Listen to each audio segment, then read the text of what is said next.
العلم هو النور الهادي والمفتاح لكل الخير من يريد الله به خيرا. بسم الله الرحمن الرحيم. الحمد لله رب العالمين. الحمد لله حمدا كثيرا طيبا مباركا فيه.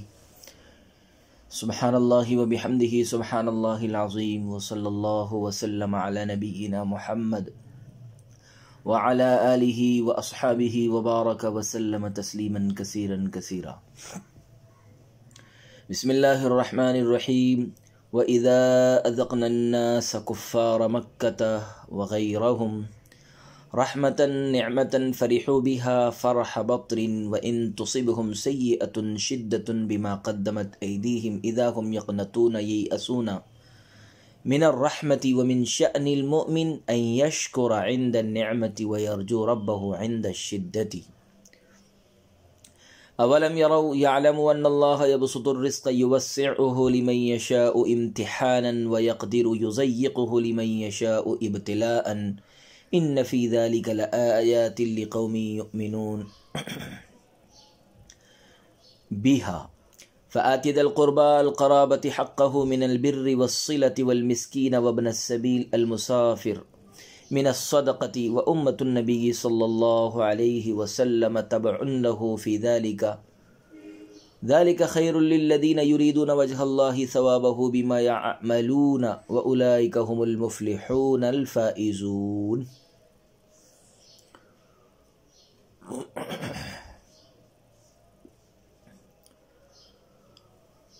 اور جب ہم لوگوں یعنی کفار مکہ وغیرہ کو رحمت یعنی نعمت کا مزہ چکھا دیتے ہیں تو وہ اس نعمت سے خوش ہوتے ہیں، فرح بطرین اترانے لگتے ہیں، اور اگر ان کے اعمال کے بدلے ان کو کوئی مصیبت پہنچ جاتی ہے تو وہ ایک دم رحمت سے نا امید ہو جاتے ہیں. اور مومن کی شان یہ ہے کہ نعمت کے وقت تو شکر ادا کرے اور مصیبت کے وقت تو اپنے رب سے امید رکھے. کیا ان لوگوں کو یہ معلوم نہیں کہ اللہ تعالیٰ جس کو چاہتا ہے امتحاناً اس کے رزق میں وسعت کرتا ہے، اور جس کے رزق میں چاہتا ہے ابتلاءً تنگی کرتا ہے؟ ان میں بھی ان لوگوں کے لیے نشانیاں ہیں جو ان نشانیوں پر ایمان رکھتے ہیں. بس قرابت داروں کو اس کا حق جو کہ حسن سلوک اور صلہ رحمی ہے دیجئے، اور مسکین اور مسافر کو صدقہ دیجئے، اور نبی صلی اللہ علیہ وسلم کی امت پر بھی اس حکم میں نبی پاک صلی اللہ علیہ وسلم کی امت بھی اس حکم میں نبی کے تابع ہے. یہ ان لوگوں کے لیے بہتر ہے جو اللہ کی رضا کے طالب ہے، یعنی اس سے اپنے اعمال کے ثواب کے طالب ہے. ایسے لوگ ہی کامیاب ہونے والے ہیں. وَمَا آتَيْتُم مِّن رِّبًا لِّيَرْبُوَ فِي أَمْوَالِ النَّاسِ فَلَا يَرْبُو عِندَ اللَّهِ. وَمَا آتَيْتُم مِّن رِّبًا بِأَن يُعْطِيَ شَيْئًا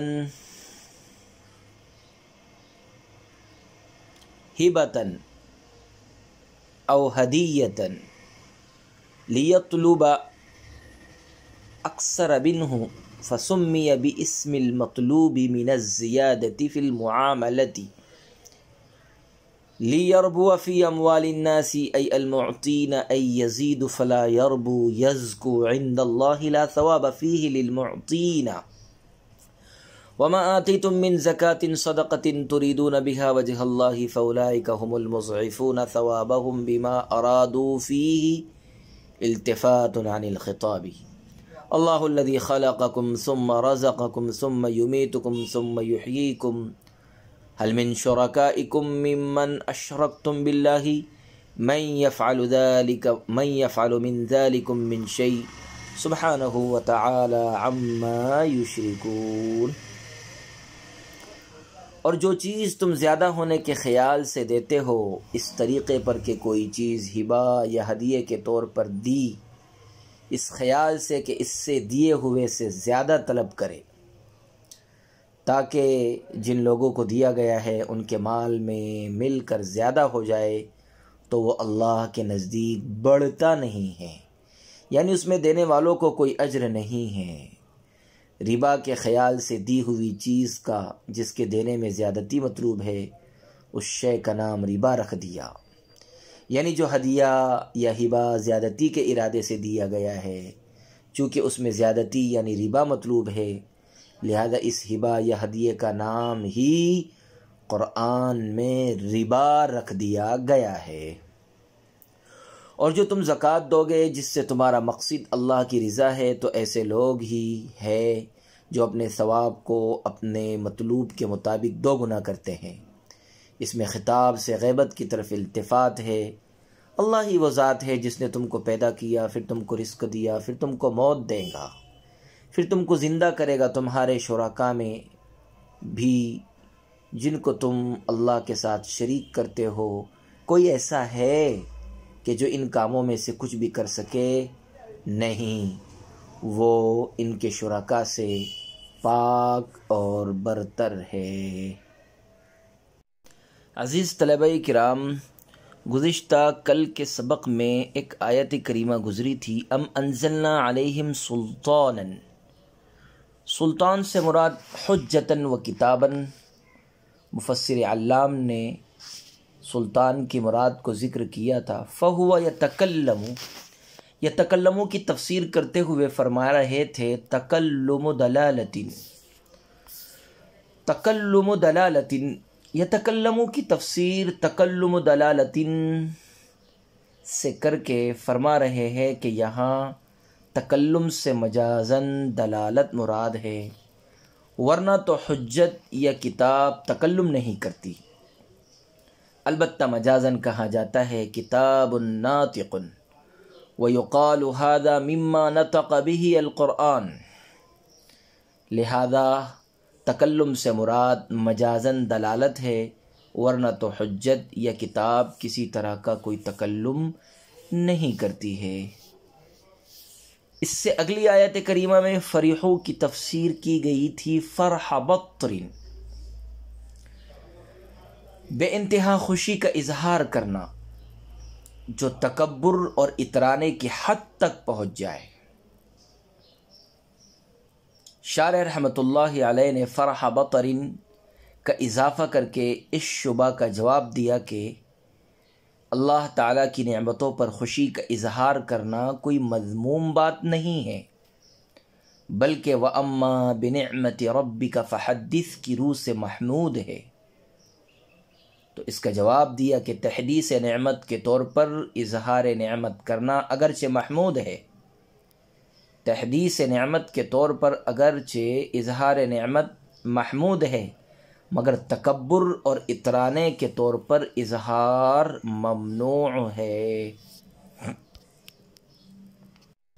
فرحو اظہار شکر کے لیے اور منعم پر نظر کرتے ہوئے فرحت مطلوب و مستحسن ہے، جیسے قل بفضل اللہ وبرحمتہ فبذلک فلیفرحوا حکم دیا گیا ہے، مگر نفسانی فرحت اور اترانا ممنوع ہے۔ ان اللہ لا يحب الفرحین میں یہی نفسانی فرحت ہے جو اترانے کے طور پر، غرور اور گھمنڈ کے طور پر ہوتی ہے۔ فآت ذی القربى حقہ والمسکین وابن السبیل، مستحقین کے بقیہ اصناف کا ذکر نہ کرنا قرینہ ہے کہ زکوٰۃ مراد نہیں ہے، بلکہ صدقات و خیرات مراد ہے۔ اس لیے امام اعظم ابو حنیفہ رحمۃ اللہ علیہ نے اس آیت سے نفقہ محارم کو واجب کہا ہے، اور امام شافعی رحمہ اللہ تعالی اموال و فروع کے علاوہ تمام اقربا کو چچا زاد بھائی پر قیاس کرتے ہیں، اس لیے کہ ان میں ولادت کا تعلق نہیں ہے۔ اللہ یبسط الرزق لمن یشاء ویقدر، اللہ ہی جسے چاہتا ہے اس کے رزق میں وسعت دیتا ہے اور جس پر چاہتا ہے تنگی کرتا ہے۔ دونوں صورتیں وسعت رزق اور تنگی رزق اللہ کے حکمت اور مشیت سے ہے۔ رزق کی وسعت کا دار و مدار کسی کے ذاتی استحقاق پر نہیں، لہذا اہل ایمان کو چاہیے کہ تنگی میں پریشان اور نا امید نہ ہو، اور فراخی میں مغرور اور مست ہو کر خدا کو نہ بھول جائے۔ لہذا فطرت سلیمہ کا تقاضا یہ ہے کہ اللہ ہی کو رازق سمجھے، اسباب ظاہری پر اعتماد نہ کرے۔ بس مومن کو چاہیے کہ تنگی ہو یا فراخی ہر حال میں اپنے رب سے راضی رہے اور اس کی رضا و خوشنودی کا طلبگار رہے، اپنے فائدے پر نظر نہ رکھے۔ بس اے انسان، جب تجھے یہ معلوم ہو گیا کہ اصل رزق دینے والا حق تعالی ہے تو تجھ کو چاہیے کہ خدا کے دیے ہوئے رزق کو اس کے حکموں کے مطابق خرچ کرے۔ فآت ذی القربى حقه والمسکین وابن السبیل ذلک خیر للذین یریدون وجہ اللہ واولئک هم المفلحون۔ لہذا قرابت دار کو حق قرابت دے اور اس کے ساتھ صلہ رحمی کرے، مسکین مسافر کو ان کا حق دے، یعنی اگر اللہ تجھ کو فراخی دے تو یہ 3 کام کر۔ شریعت نے اقربا اور فقراء کے ساتھ جس طرح تم کو سلوک کرنے کا حکم دیا ہے اس کے مطابق ان کے ساتھ سلوک کرو، یعنی شریعت کے مطابق مالی حقوق ادا کرنا بہتر ہے۔ ذالکہ کا مشار الیہ، شریعت کے مطابق مالی حقوق ادا کرنا خیر، بہتر ہے ان لوگوں کے لیے جو اللہ کی رضامندی اور خوشنودی کے طلبگار ہیں، اور ایسے ہی لوگ فلاح پانے والے ہیں۔ جو محض فلاح پانے والے کون ہیں؟ جو محض اللہ کی خوشنودی کے لیے خرچ کرتے ہیں، نہ کہ نام آوری اور کسی دنیاوی غرض کے لیے، اور خواہش و اقارب اور فقراء و مساکین کی اعانت اور امداد محض اللہ کی رضامندی کے لیے۔ یہی اعلیٰ ترین تمدن و تہذیب ہے۔ وما آتیتم من ربا لیربو فی اموال الناس فلا یربو عند اللہ۔ اہل زمانہ چونکہ سودی کاروبار میں مبتلا تھے اور یہ سمجھتے تھے کہ سود سے مال میں زیادتی اور ترقی ہوتی ہے اور صدقہ و خیرات سے مال میں کمی آ جاتی ہے، اس لیے آئندہ آیات میں متنبع فرماتے ہیں کہ یہ مت سمجھنا کہ اقربا اور فقراء کے ساتھ سلوک اور احسان کرنے سے مال میں کمی آ جائے گی۔ سلوک اور احسان سے مال کم نہیں ہوتا بلکہ سود سے کم ہوتا ہے۔ چنانچہ فرماتے ہیں، اور جو تم سود دیتے ہو تاکہ لوگوں کے مال میں زیادہ ہو جائے تو وہ اللہ کے نزدیک نہیں بڑھتا۔ حرام کے ذریعے سے جو مال آئے وہ ظاہر میں بڑھتا ہے مگر حقیقت میں گھٹتا ہے۔ یمحق اللہ الربا ویربی الصدقات، جیسے رشوت سے بظاہر مال بڑھتا نظر آتا ہے مگر در حقیقت وہ مال پیشاب اور پاخانہ کا سنڈاس ہے۔ نجاست کی سنڈاس کو ترقی سمجھنا حماقت ہے۔ فطرت سلیمہ اس حرص اور طمع کی اجازت نہیں دیتی، اور سارا قرآن اور حدیث اسی سے بھرا پڑا ہے۔ نجاست کے کیڑے یہ سمجھتے ہیں کہ اگر سودی کاروبار بند ہو جائے تو ہم سب پر موت آ جائے گی، اس لیے کانفرنس سے کرتے ہیں، علماء سے کہتے ہیں کہ سود کی حرمت ترقی کی راہ میں مزاحم ہے۔ سبحان اللہ، فطرت سلیمہ کے لیے یہ ممکن نہیں کہ وہ پیشاب کو عرق گلاب کہنے لگے۔ اور بعض علماء اس طرف گئے ہیں کہ اس آیت میں ربا سے سود بیاج مراد نہیں بلکہ ربا سے وہ ہدیہ اور ہبہ مراد ہے جو کسی کو اس نیت سے دیا جائے کہ وہ شخص اس سے بڑھ کر احسان کر دے گا۔ آیت کریمہ میں ربا سے وما آتیتم من ربا لیربو فی اموال الناس، آیت کریمہ میں ربا سے سود اور بیاج مراد نہیں بلکہ ربا سے وہ ہدیہ اور ہبہ مراد ہے جو کسی کو اس نیت سے دیا جائے کہ وہ شخص اس سے بڑھ کر احسان کر دے گا۔ تو ایسا احسان اللہ کے نزدیک موجب خیر و برکت نہیں، جیسا کہ خداوند قدوس نے سورہ دہر میں سورہ مدثر میں فرمایا ہے، وَلَا تَمْنُن تَسْتَكْثِرْ، ایسا مال اللہ کے نزدیک پھلتا اور پھولتا نہیں۔ کسی شخص کو کوئی چیز اس نیت سے دینا کہ وہ مجھے اس سے زیادہ دے دے گا، بظاہر اگرچہ یہ ربا حرام نہیں مگر نیت اور ارادے کے اعتبار سے یہ بھی ایک قسم کا ربا ہے۔ آیت کریمہ کی یہ تفسیر حضرت عبداللہ ابن عباس رضی اللہ عنہ سے اور امام شافعی رحمہ اللہ تعالی سے منقول ہے۔ شریعت کی نظر میں جس طرح ظاہری ربا حرام ہے، اسی طرح باطنی اور پوشیدہ ربا بھی حرام ہے۔ فرق صرف اس قدر ہے کہ کسی کی حرمت اور نجاست ظاہر ہے اور کسی کی پوشیدہ ہے۔ اس آیت میں اللہ تعالیٰ نے یہ بتلا دیا کہ سود سے مال میں ترقی اور زیادتی نہیں ہوتی۔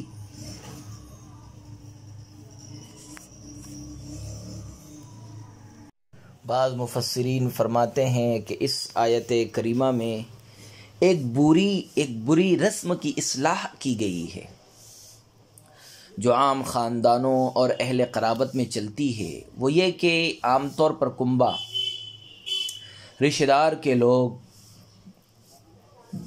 کنبہ اور رشتے کے لوگ شادی، بیاہ، عقیقہ یا دیگر تقریبات کے موقع پر ہدیہ تحفہ کے نام پر روپیہ پیسہ یا کوئی چیز دیتے ہیں، تو ان کی نظر اس بات پر ہوتی ہے کہ وہ ہمارے یہاں تقریبات کے موقع پر کچھ زیادہ دیں گا۔ دیکھنے میں یہ بھی آیا ہے کہ دینے والا اور لینے والا اس رقم یا ہدیہ تحفہ کو لکھ بھی لیتا ہے تاکہ بھول نہ جائے۔ اس سے معلوم ہوا کہ بدلے کی نیت ہے، ورنہ لکھنے کے کیا معنی۔ اس آیت میں ہدایت کی گئی ہے کہ نہ ان پر احسان جتائے اور نہ کسی بدلے پر نظر رکھے، اور جس نے بدلے کی نیت سے دیا کہ اس کا مال دوسرے عزیز رشتہ داروں کے مال میں شامل ہونے کے بعد کچھ زیادتی لے کر واپس آئے گا تو اللہ کے نزدیک اس کا کوئی درجہ اور ثواب نہیں ہے۔ اور قرآن کریم نے اس زیادتی کو لفظ ربا سے تعبیر کر کے اس کی قباحت کی طرف اشارہ کر دیا کہ یہ ایک صورت سود کی سی ہے۔ لہذا مسئلہ یہ ہوگا کہ بغیر بدلہ اور عوض کی نیت کے ہدیہ تحفہ لینے دینے میں کوئی حرج نہیں ہے، بلکہ باعث اجر و ثواب اور باعث اجر و محبت ہے۔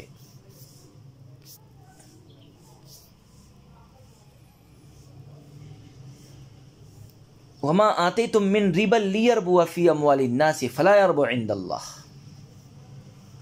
سود بیاج سے گو بظاہر مال بڑھتا دکھائی دیتا ہے، مگر حقیقت میں وہ گھٹ رہا ہے۔ جیسے بیماری سے کسی آدمی کا بدن پھول جائے اور وہ ورم ظاہر نظر میں طاقت دکھائی دینے لگے، مگر دراصل وہ پیام موت ہے۔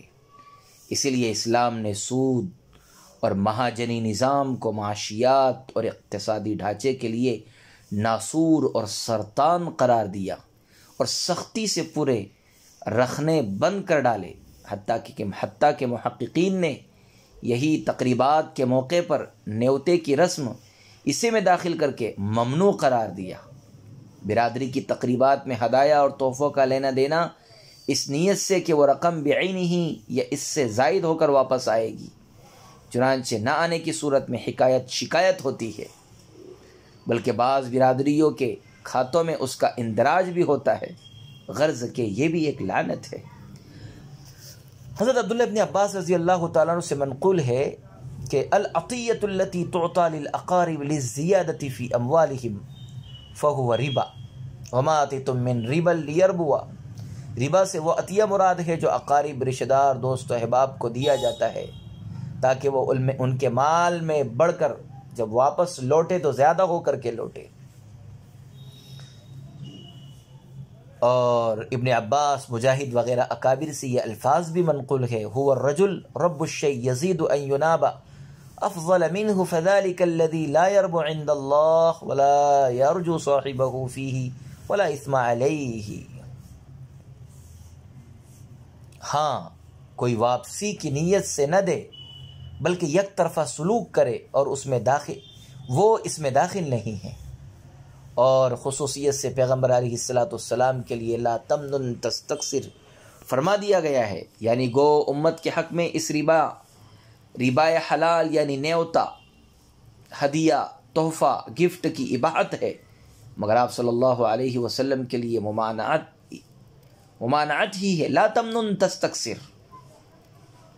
آیت میں ما آتیتم من زکات اگر مکی ہے تب تو زکوٰۃ یعنی بمعنی مطلق صدقہ ہے، ورنہ مدنی ہونے کی صورت میں زکوٰۃ متعارف مراد ہوگی۔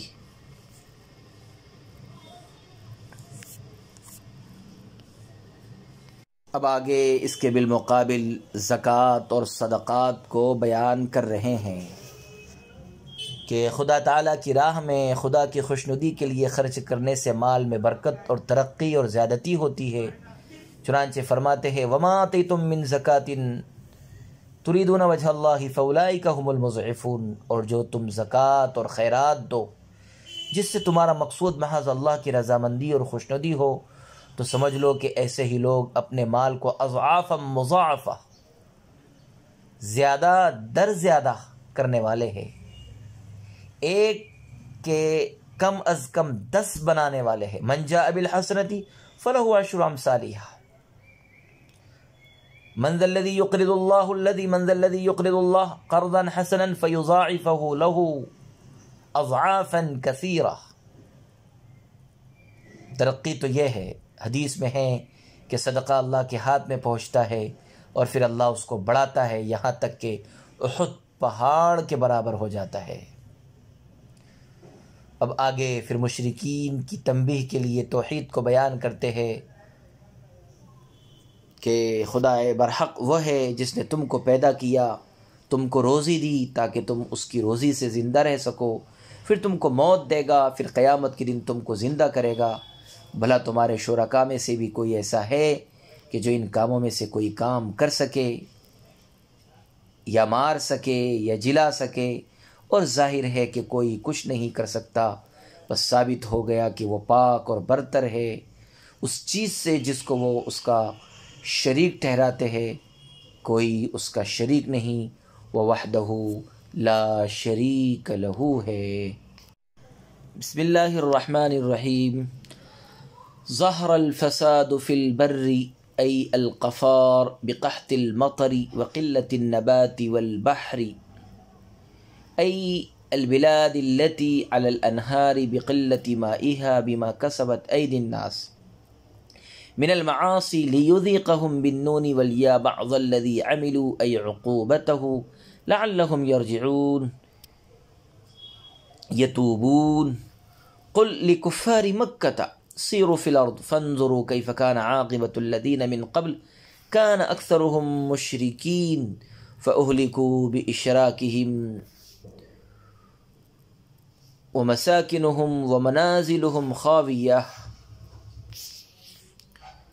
خشکی یعنی میدانوں میں خشک سالی اور نباتات کی کمی کی وجہ سے، اور تری یعنی ان شہروں میں جو نہروں سمندروں کے کنارے واقع ہیں پانی کی قلت کی وجہ سے لوگوں کی بدعمالیوں کے باعث فساد ظاہر ہو گیا، تاکہ ہم ان کو ان کے بعض اعمال کی سزا کا مزہ چکھائیں۔ ممکن ہے کہ وہ باز آ جائیں، توبہ کریں۔ آپ مکہ کے کافروں سے کہیے کہ زمین میں چلو پھرو، دیکھو پہلوں کا کیا انجام ہوا، جن میں اکثر لوگ مشرک تھے، تو وہ اپنے شرک کے سبب ہلاک کر دیے گئے اور ان کے گھر اور مکانات گرے پڑے ہیں۔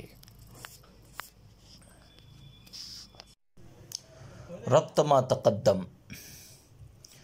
ربط ما تقدم یہ ہے کہ گزشتہ آیات میں کفر اور شرک اور معصیت پر تحدید تھی، اب ان آیات میں کفر اور معصیت کی نحوست کو بیان کرتے ہیں کہ یہ ایسی منحوس چیزیں ہیں کہ بسا اوقات دنیا ہی میں بدعمالی کی وجہ سے طرح طرح کی بلائیں، آفتیں، مصیبتیں پیش آتی ہیں، جیسے قحط اور سیلاب اور طاعون وغیرہ، اور آخرت سے پہلے دنیا ہی میں سزا کا کچھ مزہ چکھا دیا جاتا ہے، باقی پوری سزا تو آخرت میں ملے گی۔ وَالْعَذَابُ الْآخِرَةِ اکبر۔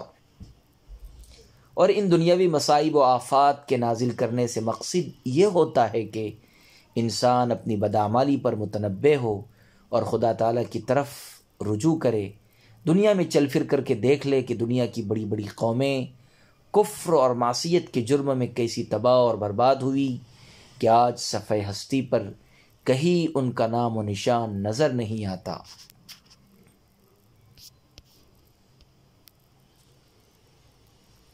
یا پچھلی آیات میں توحید کو ثابت اور شرک کو باطل کہا گیا تھا، آیت ظہر الفساد سے گناہوں کا، جس میں شرک و کفر سب سے بڑا گناہ، سب سے برا اور سب سے بڑا گناہ ہے، دنیاوی وبال اور آخرت کی شامت اعمال بیان کی جا رہی ہے، اور اس کے مقابلے میں توحید اور نیکیوں کا اچھا مآل مذکور ہے۔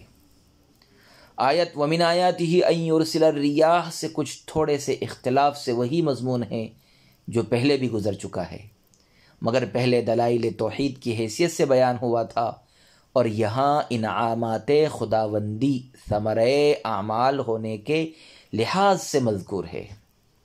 حاصل مجموعے کا یہ ہے کہ یہ تصرفات کونیہ دلائل ہونے کے اعتبار سے بھی توحید کا ثبوت فراہم کر رہے ہیں، اور انعامات الہیہ ہونے کی روح سے بھی مقتضی توحید ہے کہ توحید باعث شکر ہوتی ہے، اور شرک اعلیٰ درجے کی ناشکری ہے، اور چونکہ مشرکین اس کے باوجود اپنے طور طریقے پر مصر ہے، جس سے آپ کو بے حد رنج و ملال تھا، اس لیے آیت وَلَقَدْ أَرْسَلْنَا اور آیت إِنَّكَ لَا تُسْمِعُ الْمَوْتَى میں آپ کو تسلی مقصود ہے، جس کا حاصل یہ ہے کہ آیت الہی میں ان کا تدبر نہ کرنا، آیات الہیہ میں ان کا تدبر نہ کرنا تو اس لیے ہے کہ یہ مردوں، بہروں اور اندھوں کے مشابہ ہے، اس لیے ان سے امید نہ رکھی جائے، اور چونکہ عنقریب ان سے انتقام لیا جائے گا، اس لیے ان کی ناشکری اور مخالفت حق کی طرف بھی التفات نہ کیجیے، اور چونکہ ضرب لکم مثلا سے شروع میں توحید پر استدلال کیا گیا تھا، اس لیے عدم تدبر کے مضمون پر کہ استدلال سے متعلق ہے کلام کا اختتام مناسب ہوا، گویا مبدا اور منتہا ایک ہو گیا جو ابلغ ہے، اس لیے انک لا تسمع الموتى اخیر میں لائے، اور لقد ارسلنا کو جو کہ عدم تشکر کی تسلی کو متضمن ہے، احوال یا ریاح کے درمیان بطور جملہ معترضہ لے آئے ہیں، پس ذکر میں مقدم مضمون کی تسلی مؤخر اور مؤخر مضمون کی تسلی مقدم ہو گئی ہے۔ چنانچہ فرماتے ہیں ظہر الفساد فی البر والبحر، خشکی اور تری میں، جنگل اور دریا میں، خشکی سے مراد جنگل، تری سے مراد دریا، یعنی تمام دنیا میں لوگوں کے برے اعمال کی وجہ سے فساد اور تباہی ظاہر ہو گئی، کہیں قحط اور وبا ہے اور بیماری ہے، کہیں طوفان اور سیلاب ہے، ہر طرف لوٹ مار ہے، یہ ساری بلائیں، مصیبتیں، تکالیف لوگوں کی بدعمالیوں کی وجہ سے ظاہر ہو رہی ہے، تاکہ اللہ تعالیٰ ان کو ان کے اعمال کا کچھ مزہ دنیا ہی میں چکھا دے، پوری سزا تو آخرت میں ملے گی، شاید وہ سزا کا کچھ مزہ چکھنے سے اپنے کفر اور معصیت سے باز آ جائے، یہ مقصود ہے، یعنی وباؤں اور بلاؤں کو دیکھ کر غفلت سے بیدار ہو اور شرک اور بدعمالیوں کو چھوڑ دے اور توحید اور طاعت کی طرف رجوع کرے۔ اسی لیے ابو العالیہ رحمہ اللہ تعالیٰ فرماتے ہیں کہ جس نے زمین میں اللہ کی نافرمانی کی اس نے زمین میں فساد پھیلایا، اور جس نے اللہ کی اطاعت کی اس نے زمین کو درست کیا۔ اللہ ہمیں مطیع و فرمانبرداروں کے زمرے میں شامل فرمائے، آمین۔ وصلی اللہ وسلم علی نبینا محمد وعلی آلہ واصحابہ وبارک وسلم تسلیما کثیرا کثیرا۔ السلام عليكم، لا تنسوا الاعجاب بالفيديو والاشتراك في القناة تشجيعا لنا لنستمر بنشر المزيد إن شاء الله.